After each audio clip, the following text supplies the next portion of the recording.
ಸೋರೆಕಾಯಿನ ಸಿಪ್ಪೆ ತಕ್ಕೊಂಬೇಡ ಈಗ.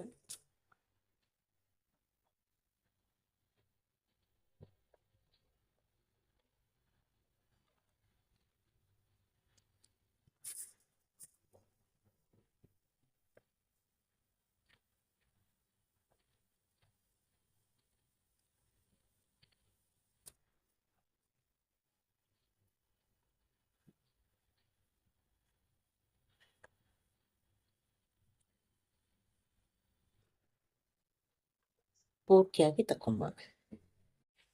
ಹರಿ ಓಂ, ನಮಸ್ಕಾರ. ಎಲ್ಲ ಹೇಗಿದ್ದೀರಾ? ಇವತ್ತು ಸೋರೆಕಾಯಿ ತಿರುಳಿನ ಒಂದು ಚಟ್ನಿಯನ್ನ ಮಾಡೋಣ. ಈ ತಿರುಳು ಬಹಳ ಎಳೆಯದಾಗಿದೆ, ಬೀಜ ಇಲ್ಲ ಇದರಲ್ಲಿ. ಬೀಜ ಇದ್ರೆ ಬೀಜ ತಕ್ಕೊಳ್ಬೇಕು, ಇಲ್ಲಾಂದ್ರೆ ಹೀಗೆ ಸಾಕಾಗತ್ತೆ. ಸೊ ನಾನಿಲ್ಲಿ ಒಂದು ಸಣ್ಣ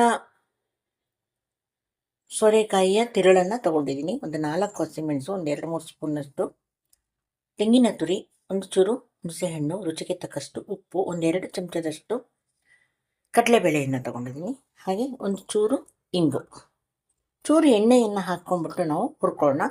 ಇಲ್ಲ ಬೇಯಿಸ್ಕೊಂಡು ಕೂಡ ಮಾಡ್ಬೋದು. ಇದನ್ನು ನಾವು ಎಣ್ಣೆ ಬೇಡ ಅಂತಂದರೆ ನಾವು ಇದನ್ನು ನೀರಲ್ಲಿ ಹಾಕಿ ಬೇಯಿಸ್ಕೊಂಡು ಕೂಡ ಮಾಡ್ಬೋದು. ನಾನಿವತ್ತು ಹುರಿದು ತೋರಿಸ್ತೀನಿ. ನಾನು ವಿಶೇಷವಾಗಿ ಮೊಸರಿಗೆ ಹಾಕೋದಾದರೆ ಅದನ್ನು ನೀರಲ್ಲಿ ಬೇಯಿಸ್ಕೊತೀನಿ. ಕಡಲೆಬೇಳೆ ಹಾಕೋದಾದರೆ ಎಣ್ಣೆಯಲ್ಲಿ ಹುರ್ಕೊಳ್ತೀನಿ. ಸೊ ಹೇಗೆ ಮಾಡೋದು ಅಂತ ನೋಡೋಣ ಬನ್ನಿ. ಇದನ್ನು ಕಟ್ ಮಾಡ್ಕೊಂಡು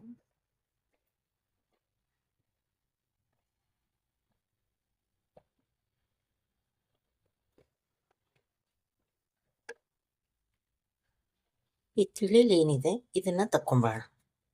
ಇದರಿಂದ ನಮಗೆ ಚಟ್ನಿ ಮಾಡಲಿಕ್ಕೆ ಬರುತ್ತೆ. ಬಿಸಾಕೋದು ಬೇಡ, ಒಳ್ಳೆ ನ್ಯೂಟ್ರಿಯೆಂಟ್ಸ್ ಇರುವಂಥದ್ದು. ನಾನು ಇದರ ಚಟ್ನಿಯನ್ನು ಕೂಡ ಮಾಡಿ ತೋರಿಸ್ತೀನಿ.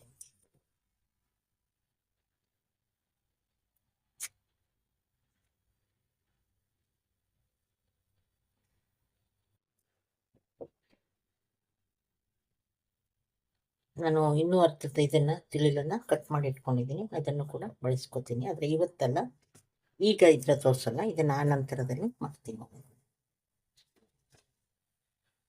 ಇದನ್ನು ಎತ್ತಿಟ್ಕೊಂಡ್ಬಿಡ್ತೀನಿ.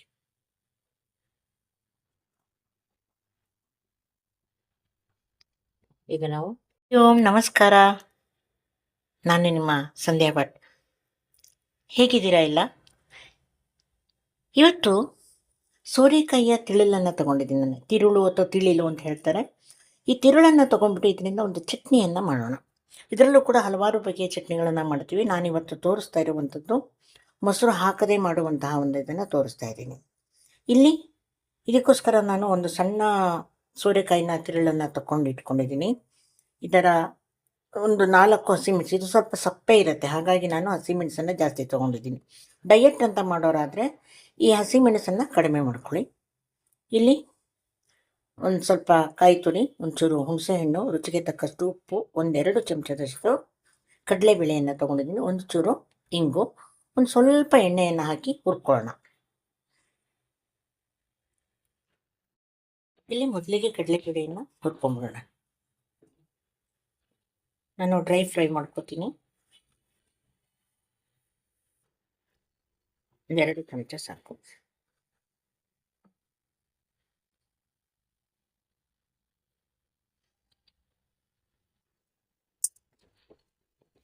ಇದನ್ನು ಸ್ವಲ್ಪ ಹಸಿ ವಾಸನೆ ಹೋಗಿ ಸ್ವಲ್ಪ ಕೆಂಪು ತಗೊಳ್ಳಿ ಹುರ್ಕೊಳ್ಳಿ.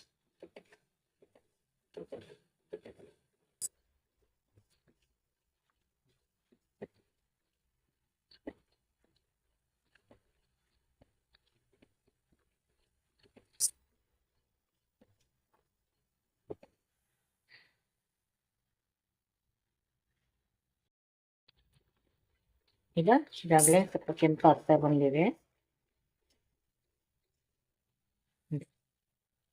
ಕೆಂಪಾದರೆ ಅರೋ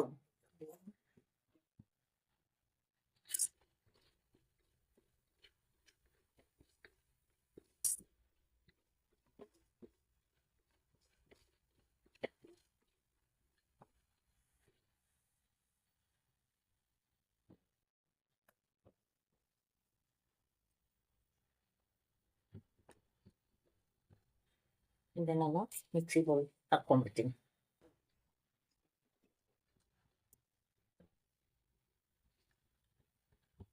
ಸ್ವಲ್ಪ ಎಣ್ಣೆಯನ್ನು ಹಾಕ್ಕೊಳ್ತೀನಿ.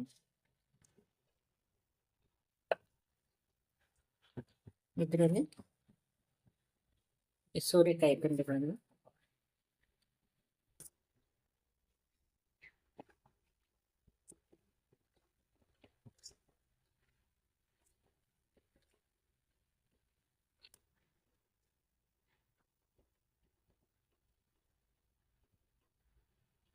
ಇದನ್ನು ಕಟ್ ಮಾಡಿ ಕೂಡ ನಾವು ಹುರ್ಕೋಬೋದು.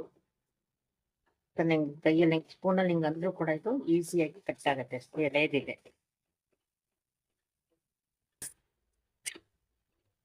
ಬೆಳೆದಿದ್ರೆ ಮಾತ್ರ ಆ ಬೀಜವನ್ನ ನಾವು ತಕ್ಕೋಬೇಕು. ಆ ಬೀಜ ಕೂಡ ತಿನ್ಲಿಕ್ಕೆ ಬಹಳ ರುಚಿಯಾಗಿರುತ್ತೆ. ಲೈಟಾಗಿ ಉಪ್ಪು ಹಾಕಿ ಹುರ್ಕೊಂಡು ತಿನ್ಬೇಕು. ಯಾರಿಗೆ ಡಯಟ್ ಕಾನ್ಶಿಯಸ್ ಇದೆ ಅವರಿಗೆ ಈ ತರಕಾರಿ ಬಹಳ ಒಳ್ಳೆಯದು ಸೋರೆಕಾಯಿ. ಯಾಕಂದ್ರೆ ಇದು ಒಂದು ತುಂಬಾ ಹಗುರವಾದ ಆಹಾರ ಅಂತ ಹೇಳ್ಬೋದು.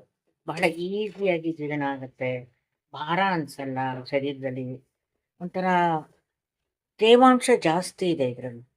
ನೀರಿನ ಅಂಶ ಜಾಸ್ತಿ ಇರೋದ್ರಿಂದ ನಮ್ಮ ಚರ್ಮಕ್ಕೂ ಕೂಡ ಬಹಳ ಒಳ್ಳೆಯದು. ಒಂದು ಹೊಳಪನ್ನ ಕೊಡುತ್ತೆ ಚರ್ಮಕ್ಕೆ. ಸೊ ಏನು ನಮಗೆ ಅಕಸ್ಮಾತ್ ಮಲಬದ್ಧತೆ ಆಗಿದೆ ಅಂತಂದ್ರೆ ಅಂತ ಸಂದರ್ಭದಲ್ಲಿ ಇದರ ಚಟ್ನಿನೋ ಅಥವಾ ಇದ್ರ ಪಾಯಸನೋ ಏನೋ ಒಂದು ಮಾಡ್ಕೊಂಡು ತಿಂದ್ರೆ ನಮಗೆ ಮಾರನೇ ದಿವಸ ಅದು ಬಹಳ ಈಸಿಯಾಗಿ ಹೊರಗಡೆ ಹೋಗ್ಲಿಕ್ಕೆ ಅನುಕೂಲ ಆಗುತ್ತೆ. ಏನಪ್ಪಾ ಅಂದ್ರೆ ಆ ತರಕಾರಿಯಲ್ಲಿ ಇರುವಂತ ಒಂದು ಗುಣವನ್ನ ನಾವು ಅರ್ಥ ಮಾಡ್ಕೊಂಡ್ರೆ ನಮ್ಗೆ ಬಹಳ ಈಸಿ ನಮ್ಮ ಆರೋಗ್ಯವನ್ನ ಕಾಪಾಡ್ಕೊಳ್ಳಿಕ್ಕೆ.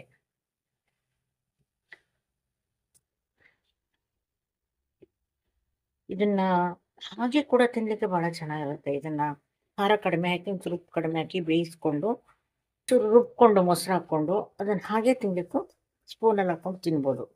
ಇಲ್ಲ ನಾವು ಇದನ್ನ ಬೇಯಿಸ್ಕೊಂಡು ಇದನ್ನ ತಿಳಿಲಲ್ಲ ಕಾಯಿಯನ್ನು, ಸೋರೆಕಾಯಿ ಕಾಯಿಯನ್ನು ಬೇಯಿಸಿ ಅದನ್ನ ಕೂಡ ನಾವು ರುಬ್ಬಿ ಹಾಲು ಹಾಕಿ ಕುದಿಸಿ ಕೂಡ ತಿಂತೀವಿ. ಚೆನ್ನಾಗಿರುತ್ತೆ ಅದು ಕೂಡ.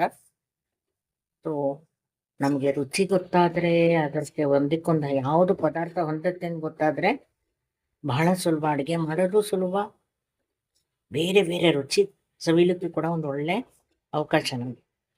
ಇದನ್ನ ಸಣ್ಣ ಉರಿಯಲ್ಲಿ ಬೇಯಿಸ್ಕೊಂಡ್ಬಿಡೋಣ, ನೀಟಾಗಿ ಮುಚ್ಚಿ ಬೇಯಿಸ್ಕೊಳ್ಳೋಣ.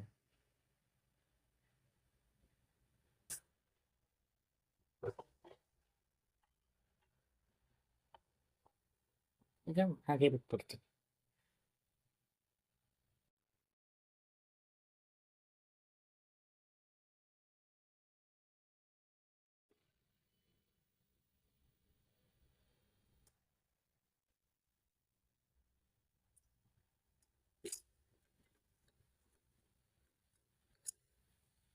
ಎಷ್ಟು ಮಟ್ಟಿಗೆ ಬೆಂದಿದೆ. ಈ ಸಂದರ್ಭದಲ್ಲಿ ನಾನು ಮತ್ತು ಹುಳಿಯನ್ನು ಸೇರಿಸ್ಕೊತಾ ಇದ್ದೀನಿ. ಈ ಸಂದರ್ಭದಲ್ಲಿ ಬೇಕಾದ್ರೆ ನಾವು ಒಂಚೂರು ಬೇಗ ಬೇಯಬೇಕು ಅನ್ಸಿದ್ರೆ ಒಂಚೂರು ನೀರನ್ನು ಸೇರಿಸ್ಕೋಬೋದು. ಇಲ್ಲ ಸಣ್ಣ ಉರಿಯಲ್ಲೇ ನಿಧಾನವಾಗಿ ಬೇಯಿಸ್ಕೋಬೋದು. ನಾನು ಸಣ್ಣ ಉರಿಯಲ್ಲೇ ಬೇಯಿಸ್ಕೊತಿದ್ದೀನಿ.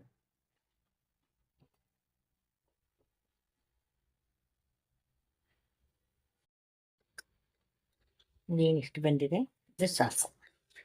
ಇದು ತಣ್ಣಗಾದ್ಮೇಲೆ ನಾವು ರುಬ್ಕೊಬೋದು. ಬೇಗ ಬೆಂದು ಹೋಗುತ್ತೆ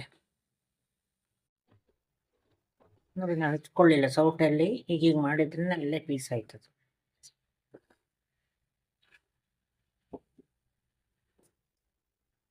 ಕಾಯಿ ತುರಿನೂ ಮಿಕ್ಸಿ ಬೌಲ್ಗೆ ಹಾಕ್ಕೊಳ್ತೀನಿ. ಆಮೇಲೆ ಇದನ್ನು ಸೇರಿಸಿ ನಾವು ಅಕಸ್ಮಾತ್ ಇದನ್ನ ಹೊರಗಡೆನೇ ಇಡ್ತೀವಿ ಒಂದು ಅಥವಾ 2 ದಿವಸ ಅಂದರೆ ಈ ಎಣ್ಣೆ ಬಾಡಿಸಿರ್ತೀವಲ್ಲ, ಈ ಏನೇನು ಬಾಡಿಸ್ಕೊಂಡಿದ್ದೀವಿ ಇಲ್ಲಿ ಅದರಲ್ಲೇ ಕಾಯಿ ತುರಿನೂ ಹಾಕಿ ಒಂಚೂರು ಬಾಡಿಸಿ ಆಮೇಲೆ ಅದನ್ನು ರುಬ್ಕೊಂಡ್ಬಿಟ್ರೆ, ನೀರಿನ ಸ್ವಲ್ಪ ಗಟ್ಟಿಯಾಗಿ ರುಬ್ಕೊಳ್ಳೋದಾದ್ರೆ ನೀರು ಹಾಕೋ ಅವಶ್ಯಕತೆ ಇಲ್ಲ. ಆಗ ಇಟ್ಕೋಬೋದು, ಹಾಳಾಗಲ್ಲ ಬೇಗ.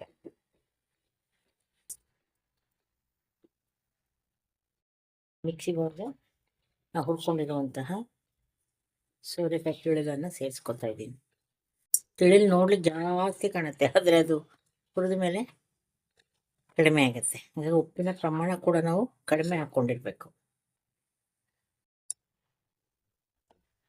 ಚೂರು ಇಂಗು,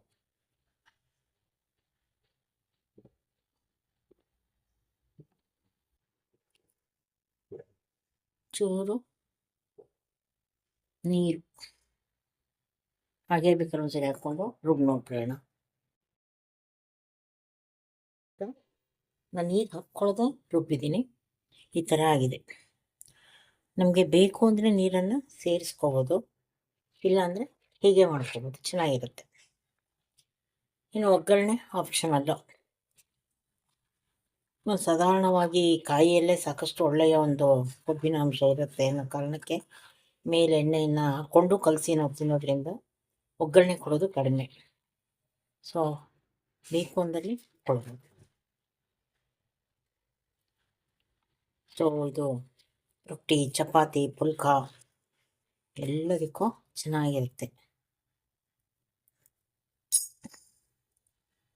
ಸೋರೆಕಾಯಿಯ ತಿಳಿಲಿರ್ಬೋದು, ಸಿಪ್ಪೆ ಇರ್ಬೋದು, ಅಥವಾ ಕಾಯಿ ಇರ್ಬೋದು, ಎಲ್ಲವೂ ಉಪಯೋಗ ಆಗುತ್ತೆ.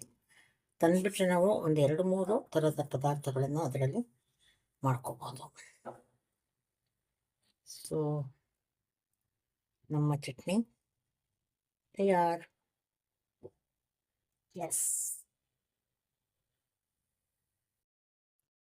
ಒಮ್ಮೆ ಟ್ರೈ ಮಾಡಿ ನೋಡಿ, ಚೆನ್ನಾಗಿರುತ್ತೆ.